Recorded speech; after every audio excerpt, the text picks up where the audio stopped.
Hello, Tashidele. This is Lamarig Zinamdro, and I am not even sure where to start because the subject that I want to talk about feels so exceedingly obvious to me that I'm not sure what exactly to say.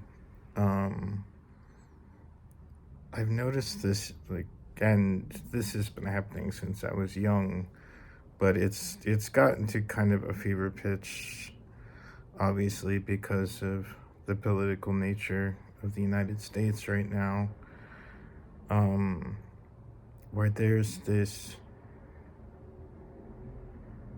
exclusively feminist or exclusively female approach to the Vajrayana.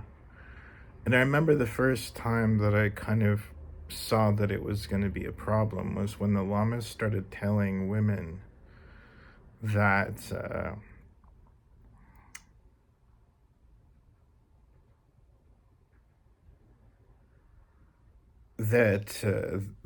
the path for women would be more difficult, but that they would also kind of come to a higher level of realization, something to that effect. I can't remember what the exact saying is. Anyways, I feel like I can just get directly to the point, which is unusual, but all of the iconography within Tantric Buddhism of like the male and female deities, whether separate or in union, are not depictions of flesh and blood, male and female beings. Like the term that is always used, like including in beings like Padmasambhava, is uh, inseparable from their consort.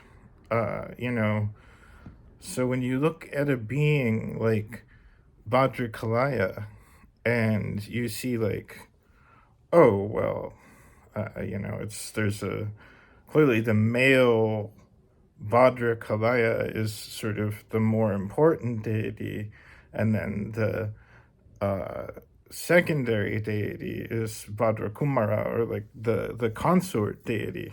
And the issue is that Vajrakalaya is the union of Purba, of Kilaya, and Kumara. Like, it's not one with an addition, it's the two inseparable. And same when you see Vajrayogini on her own, she is not separable from Chakrasamvara or from Jinrizik, whatever deity. She is always carrying a Khatvanga, same as Padmasambhava. When Padmasambhava is seen, he's carrying a Khatvanga, which is his consort, whether that be Mandarava or Vajrayogini or Sogyal. He is Sogyal. He is Vajrayogini. There is no Padmasambhava separate from Vajrayogini. There is no Vajrayogini separate from Chakrasamvara. There is no Dorje Purba separate from Vadrakumara. There is no such thing as a deity without a consort. There is no such thing as like a female deity or a male deity, they always have consorts.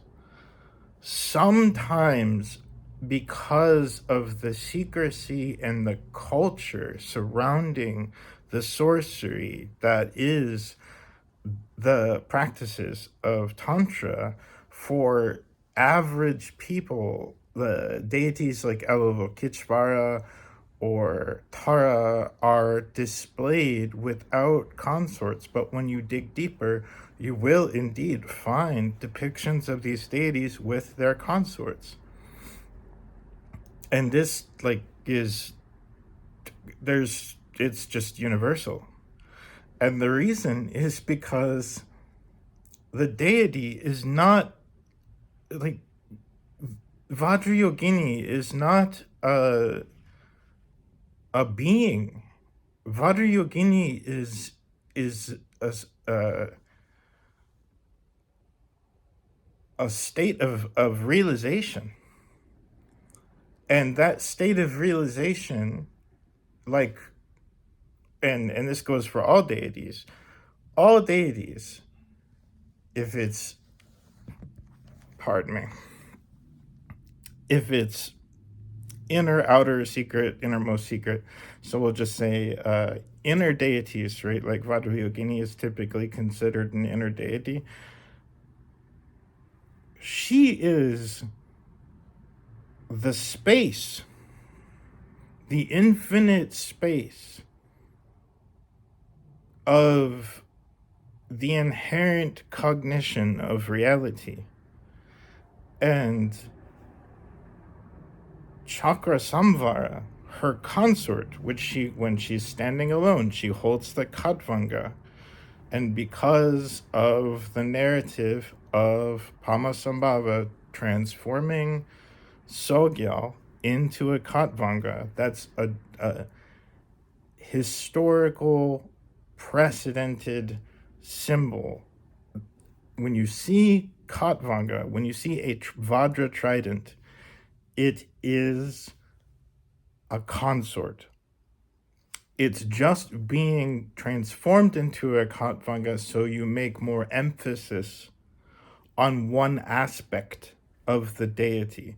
But the deity is never separate from the consort, because the true nature of mind, whether you're looking at Rigpa or Mahamudra, whichever direction, whether you're coming from the Samvara tradition or from the Guhya Garbha tradition, you're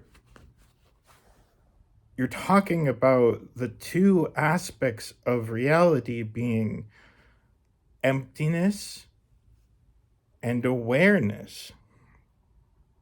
And so, or in the case of an inner deity, in other words, a deity which pertains to the Anu Yoga system or the system of Tumo, then you are dealing with the true nature being identified as the union of bliss and awareness, or space and awareness. So Vajrayogini is the blissful space.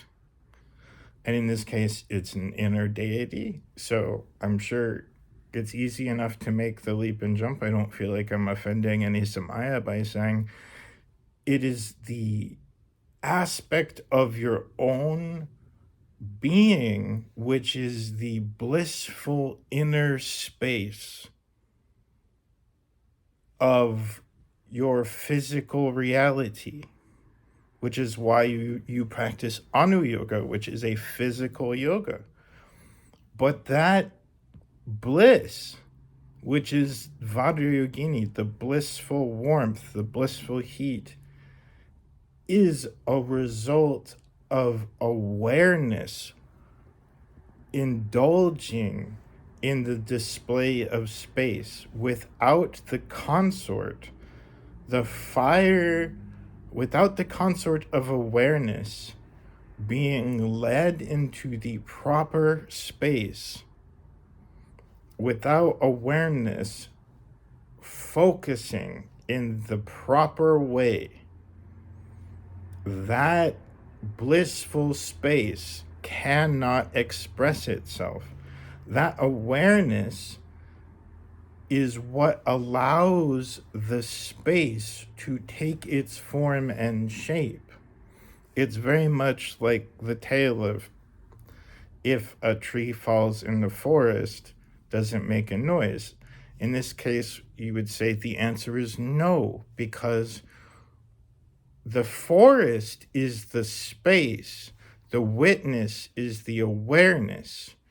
So the tree can fall all at once, and the awareness can observe whatever it wants. But it's not until the two come together that the sound of the tree crashing emerges. And likewise, Vajrayogini can be as blissful as she wishes to be, but without the awareness of chakra samvara, that bliss cannot manifest within your being, because where else does it manifest? Within your own awareness. The space allows it to take a form. It allows it to move through position, through aspects of your being.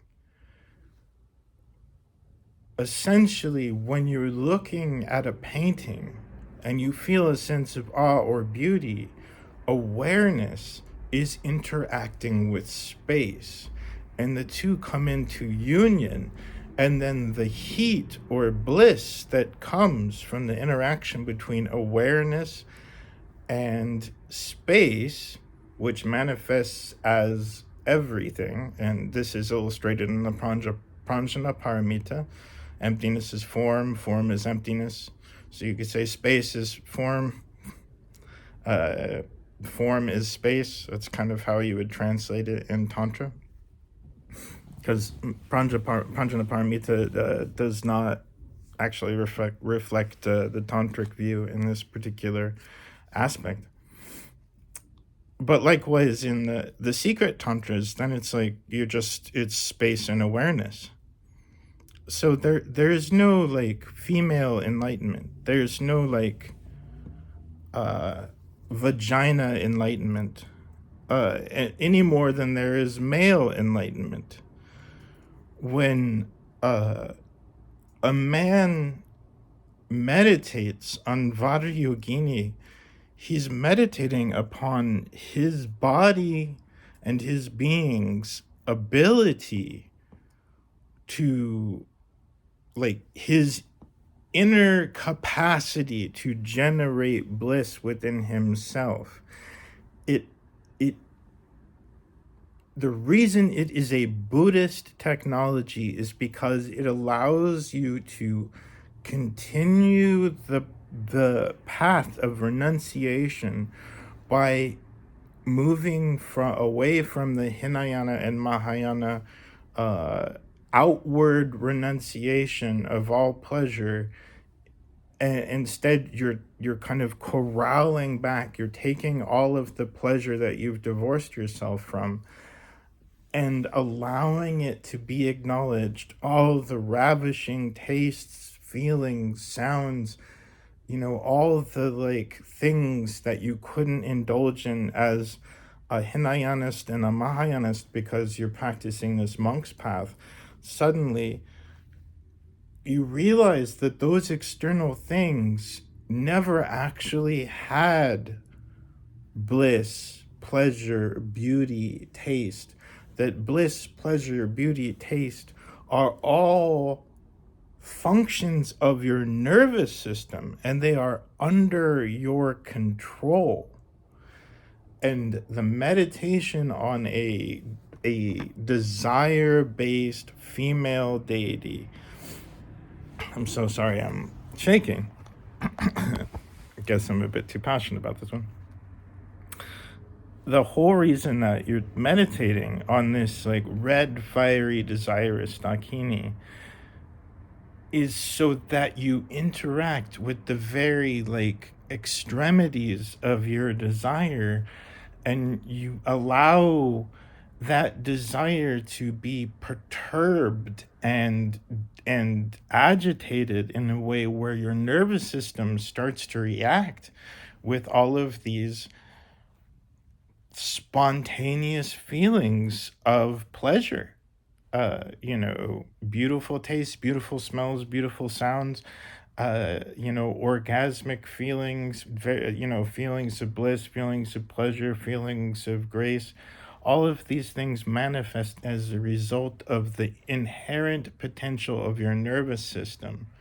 The consort is not an external being. And at times, when Buddhist tantras or Hindu tantras or other tantras point directly to, like in the biography of Yeshe Tsogyal or Guru Pamasambhava, that he did indeed have an external consort like Sogyal or Mandarava, these are what are called supports. And that's why in the Mahamudra system, they are called Kama Mudra or Karma Mudra, depending on how you want to pronounce it. Kama Mudra is actually more accurate, even though it seems like that particular translation has been lost to time, and it would mean like the seal of sexual love. But they say Karma Mudra, which is the seal of activity. And to be fair, femininity is regarded as the activity aspect, and so it still makes sense. But in any case, that is a support, again, to perturb your nervous system so that your nerves, your brain, your what they call the channels and winds, which are what are responsible for these orgasmic feelings or these like transcendent feelings of bliss, that they are agitated adequately so that you become habituated to that feeling so that you can recall it on your own without the need for an external being. But in no case is a female deity regarded as superior or a female practitioner regarded as superior, or a male practitioner regarded as superior, or a male deity regarded as superior. Either one is always inferior because either one is not the middle way. It is not balance. All of Buddhism is based on the middle way, on not taking a side, on not either choosing feminine or masculine. So all of these, and I do see many more women doing this than men, they become cultish around these Dakinis or Taras or other female wisdom goddesses, and they sort of, it's, Yoni power, for like quite literally, they'll say stuff like this. And they miss the point. They're actually like creating a further imbalance. They already have like a very intense bias against the masculine, and then they're even further exalting the feminine above the masculine. But when you're actually invited to like the truly like legitimate, like the way it is done in the inner circles within Tibet and Bhutan, and you receive the consort empowerments, the women all receive the masculine consort, and all of the men receive the female consort. So for women, if you truly want to understand what is being pointed at, and this has to do with the fact that Tibet is a patriarchal system, and that almost everyone who practices is a monk. There are some like reasons why females are associated with bliss, and the way that women experience sexual energy, and this is such a long topic, I'd have to put it in another video, I can't get to it, but they experience it much differently, and I don't want to go into it because I didn't plan to go into it. But in any case, if women want to understand what it is like for what it is meant to be like, to worship a deity like Vajrayogini. You should imagine that it is Vajrayogi, with a penis and testicles, like with a beautiful, very, very idyllic masculine body, and that it's meant to perturb your lust. Now, if you're a lesbian, then of course it makes more sense.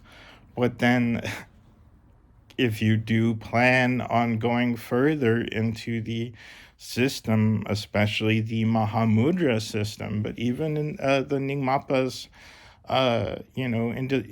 end up going that route, there's going to be a requirement for you to interact with the opposite sex. Even if it is on just a visualization basis, there again, there is a view, like, and it's right in the most basic iconography. The Vajra and Bel are the male and female sexual organs. The Vajra being the male sexual organ, the penetrative rod of bliss, the thing that stirs the essentially it's the mortar and pestle, right? The thing that stirs the skull cup, the thing, the striker that rings the bell. The bell is an open space. The bell is a space that is meant to be filled or penetrated, and of course, and that Vajra and bell, when the Vajra strikes the bell,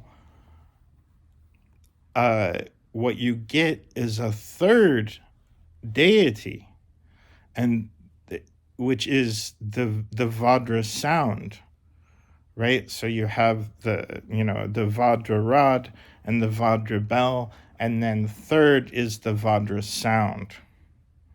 And same with the Dharmaru. One half of the Dharmaru is meant to be a male skull. One half of the Dharmaru is meant to be a female skull. And the ringing of the two together is what creates the music. In both cases, it's the ringing of the two together that creates the music.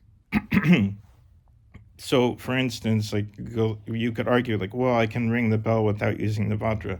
No, that ringer in the center of the bell is the Vajra. It is the penetrative force which disturbs the space and creates the music. And that music, in the sense of the consort of space and awareness, is bliss, which is Vajrayogini. So even Vajrayogini herself is meant to represent the bliss that happens when the masculine awareness and the feminine wind move together inside the vessel of reality, which is the Avaduta. The central channel is meant to be like the scope of reality.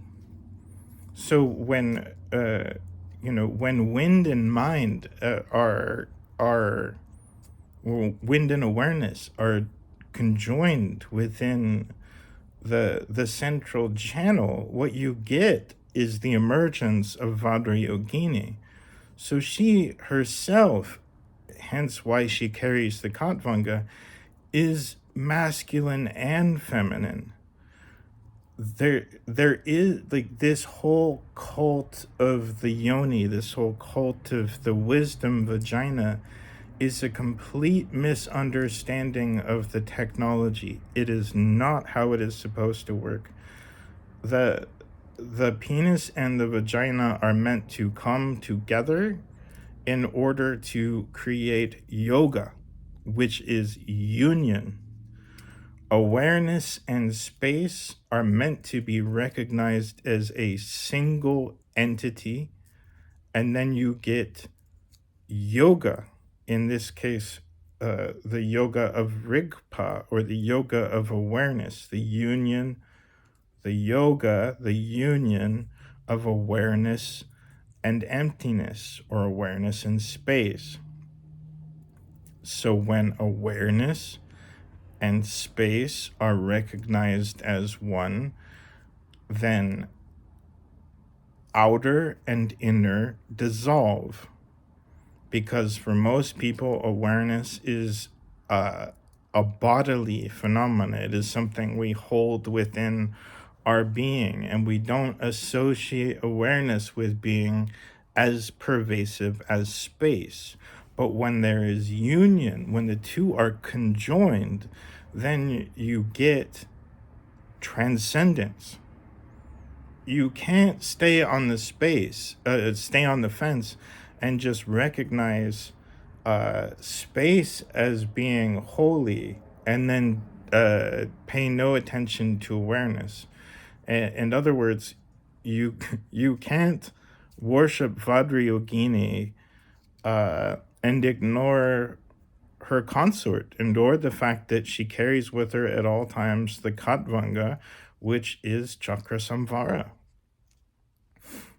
So, you know, any female deity, you know, or any male deity. So, for instance, Avalokiteshvara has a consort, and you can find it. Tara has a consort, and you can find it.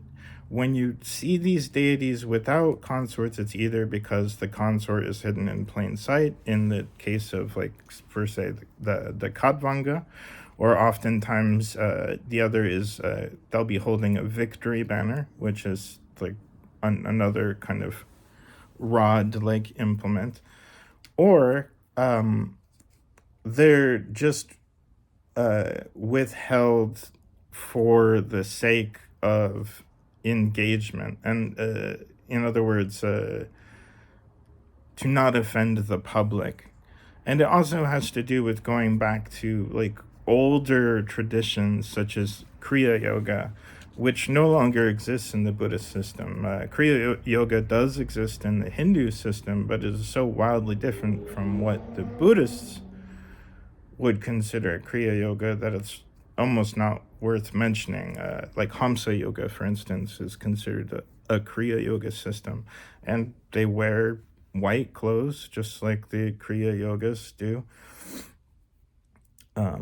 Anyways, the point is like, stop it with this women are somehow superior or special in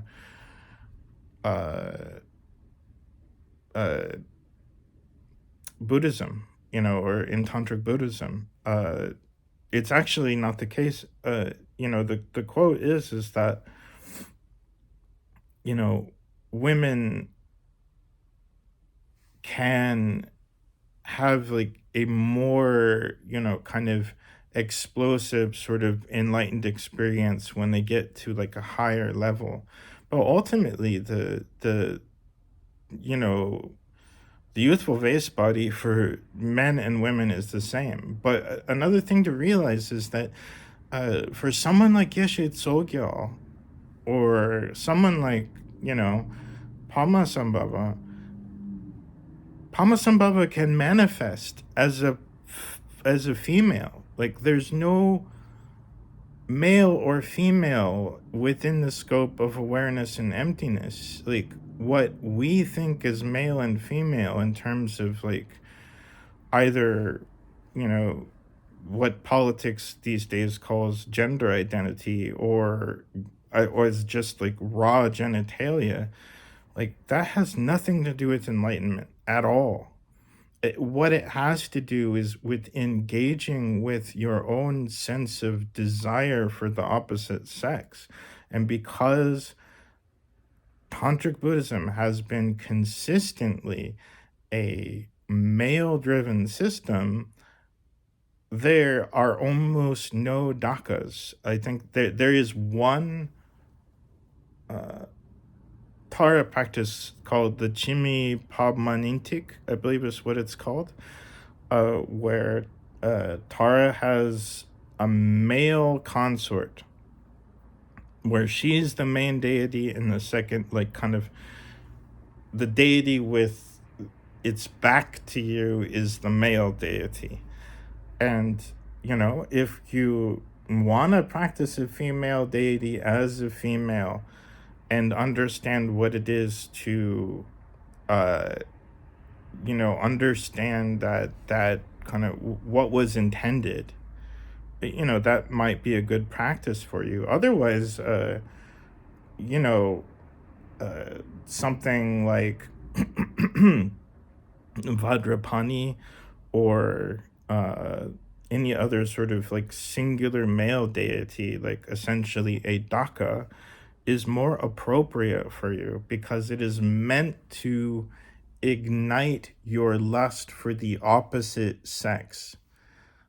I guess my really big fear is that these people are sort of, maybe they have some trauma or some psychological, stumbling blocks that keep them from, enjoying uh, the male form for whatever reason.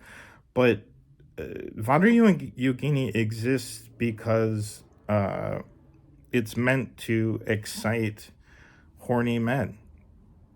It's meant to excite sexually, uh, young men who are in their sexual prime that get turned on by depictions of the female form. And same with Sukhasiti. Sukhasiti is also same exact thing, even more provocative. With with their feet behind her head, and everything on display, and her kind of splayed open in the most inviting sexual position. It's very clear she is inviting lust. And it's that lust that is meant to be engaged with using the winds and channels systems of honor yoga and just simple contemplative awareness on what it is that lust is doing to you, and where is it moving within your body, and how is it moving, and asking questions like, what is this feeling, what is, like, how does this feeling manifest, where you begin to build a relationship with the body's ability to generate bliss in and of itself without the necessity for chasing an actual physical woman. And that is why it is a continuation of the renunciation found in Hinayana and Mahayana. It is a further divorce from worldliness. And again, that is the error that I see, is it seems to, for these women who are sort of like creating a sort of Yoni verse where, like, there's a sort of vagina worship happening, is they're actually increasing their attachment to their sexuality. What is meant to happen with a male practitioner who is practicing Vajra Yogini is that they're meant to come to a yoga. They're meant to come to a union with the deity where they neither see themselves as masculine or feminine, but in fact the union of their own masculine energy as chakra samvara and their own feminine uh, capacity for orgasmic sexual bliss as Vajra Yogini. and they're meant to see themselves as inseparable. And in the most furthest extents of this practice, what is said to happen is that the white male drops and red female drops that exist within the body, in the most coarse form as blood and bone, but also as the constituents of behavior and the nervous system, perhaps like you could say like the brain and nerves, as masculine and feminine, something like that. They say that when these white drops and red drops sort of touch each other or rub against each other, that's when you get that sexual arousal, that bliss of sexual excitement. What is meant to happen in the furthest extent of these practices is that those white drops and those red drops merge into white reddish drops, or you could say like pink drops, or like maybe flesh colored drops. And in some practices, the complexion of Padmasambhava is described as white with a reddish hue, which is to denote that he has unified his white drops and his red drops so that internally he is neither masculine nor feminine, but he is actually the union of the two. In other words, he is in a constant state of sexual union within his own nervous system without the need to engage in any sort of material expression of sexuality. And hence he is completely transcended the pitfalls of the nervous system's ability to give rise to pain. Everything is bliss for him because everything is a union, and that is really the absolute point of Tantra, is that everything, the view of Tantra, the absolute battle plan of Tantra, is that everything becomes a union. Outer and inner become a union. Awareness and its object become a union. The things the eye perceives and the awareness within the eye become a union. In this way, everything suddenly becomes a singular circle. Everything is in a single sphere. And because that sphere is based on enlightened awareness, everything is witnessed and understood as enlightened. And in order to do that, there can be absolutely zero separation between right and wrong, between good and evil, between masculine and feminine, between hot and cold. All opposites come into union. And that is why Buddha Shakyamuni said, the way towards enlightenment is the middle way. So please, if you hear these people going on about the female worship, the truth is that they should be doing, if women are saying are overly zealous about their worship of female deities as being superior, the greatest error they're making is that they should be worshiping male deities, because the thing that you should be trying to integrate with is the thing you are not. Right? I am not a woman, I am a man, and so therefore the female Dakinis I should want to unify with, so that my anger and my desire come into perfect balance and magnetize each other. it's said that in the Tibetan Book of the Dead, in the Tibetan Book of the Dead, it is said that the anger of the man and the desire of the woman attract the would-be life into the womb, and thus the life starts at the conception during sexual intercourse. So that aggression of the male sexuality and that desire to consume and imbibe and take in, that is the feminine sexuality, complement each other and allow one to give rise to something entirely new. In the case of Buddhist tantric sorcery, that ability for these two energies to magnetize each other and give rise to something entirely new, to give rise to a new life, is what we use within ourselves to give rise to a new life of our own, the enlightened life.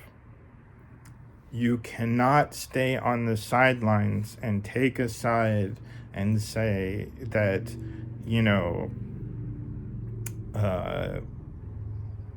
essentially, like cats rule and dogs drool. You can't be like, well, I'm all about the female deities, but I want nothing to do with the male deities, or like, oh, Buddhism is this system which, exalts the feminine above the masculine.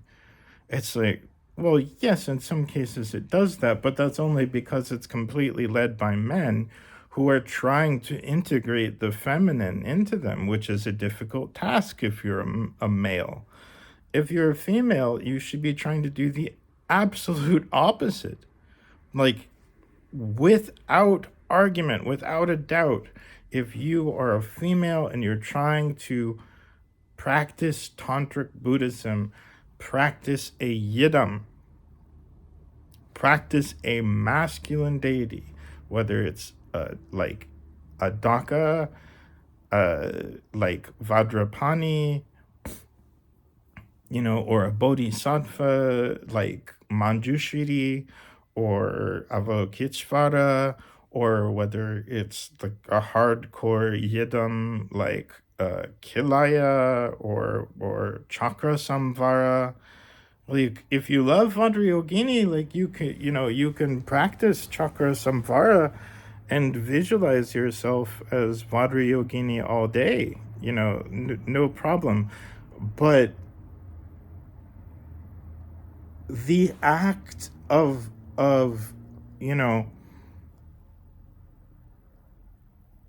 the act of penetration from the opposite point of view, like going through that experience of being the opposite sex and experiencing the internal nervous system from the opposite perspective, activates your nervous system's ability to understand that, especially if you're not a monk, if you're a regular person, that every single sexual experience, like, one of the things I realized when I got into these practices is that every single sexual experience I ever had, all of the bliss, all of the sensation, all of the ravishing experiences that I ever had solely been within my own body. They had nothing to do with the woman outside and everything to do with the nerves inside my own flesh. That what I had experienced was not the person, but their impact upon my nervous system. And once I realized that I myself could impact my nervous system through the control of my own meditation, and through various types of meditation, like for instance, vase breathing and other, we could say, Kundalini type practices. I'm not advocating for Kundalini. I did a whole nother video on why you shouldn't try Kundalini. It's just the fact is that they resemble each other. They're both central channel practices with rising fire energies. So that's why I mentioned that. The point is that if you're a female and you're not a lesbian, and maybe you have some hangups or something like that that make you want to sort of divorce yourself from that male energy. Well, half of the life in your body is masculine. According to Tantric Buddhism, which you purport to follow, half of the drops, which are the seeds of life, which keep your body alive and keep your ability to know and sense things going, are white drops given to you by your father. And believe me, I have not had a great relationship with my father, so I know this is no picnic, but ultimately you have to come to at least an amicable relationship with the opposite sex and with the parent of your opposite sex. You actually have to come into an amicable relationship with both your mother and father. This is illustrated within the tarot system when you look at the Empress and the Emperor. As soon as you get past the Empress and the Emperor comes the Lovers. The Lovers being the Caduceus, which is the 3 channels of the Anu Yoga system, or the Kabbalic system, or the Kundalini system, or the Taoist thrusting vessel system, in which masculine and feminine energies merge within the central channel and are used to produce a new enlightened being, which is the ultimate manifestation of your own consciousness.